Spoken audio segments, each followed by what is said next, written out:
explosion de joie à Abidjan, la rue vient d'apprendre l'arrestation de Laurent Gbagbo. Après 4 mois de violence qui ont suivi la présidentielle de novembre dernier, ces cris sont aussi des cris de soulagement. La bataille pour la présidence prend fin, mais c'est un autre combat qui commence pour Alassane Ouattara. Il va construire des universités, des écoles. Tout le monde va manger dans ce pays. Il y a le pouvoir de ça. Il m'appelle Alassane Ouattara. Regardez cette jeunesse qui ne travaille pas. C'est dommage. Moi j'ai envie de dire qu'aujourd'hui, le défi est trop grand, qui relève ce défi et que les Ivoiriens le voient demain plus grand qu'aujourd'hui. Le peuple ivoirien attend beaucoup de lui. On espère qu'il va relever le défi parce que nous avons passé toute une carrière dans la pauvreté. Vraiment, on attend beaucoup de lui. Le premier exportateur mondial de cacao va devoir reconstruire son économie, mais la priorité pour le président élu va être de restaurer la loi et l'ordre. La lutte pour la présidence a fait des centaines de morts et 1 million de déplacés. Gangs et pilleurs ont envahi les rues d'Abidjan, la capitale économique. Aujourd'hui, une page blanche s'ouvre devant nous.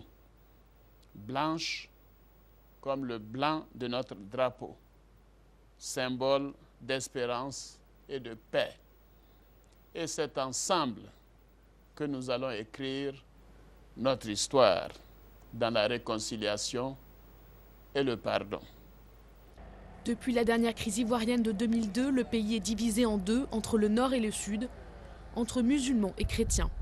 Autant d'obstacles que Ouattara lui-même, musulman et originaire du Nord, va devoir franchir.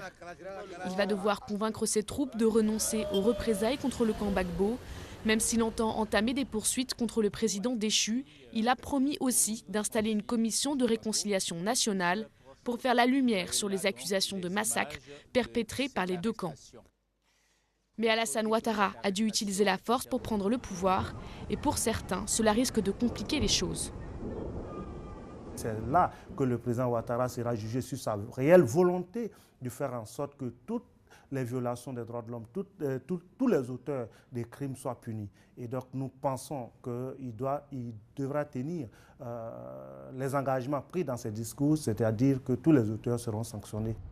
Les Nations Unies ont annoncé qu'elles maintiendraient 9000 soldats en Côte d'Ivoire pour garantir la sécurité, un signe de plus que la paix est loin d'être gagnée après le départ de Laurent Gbagbo.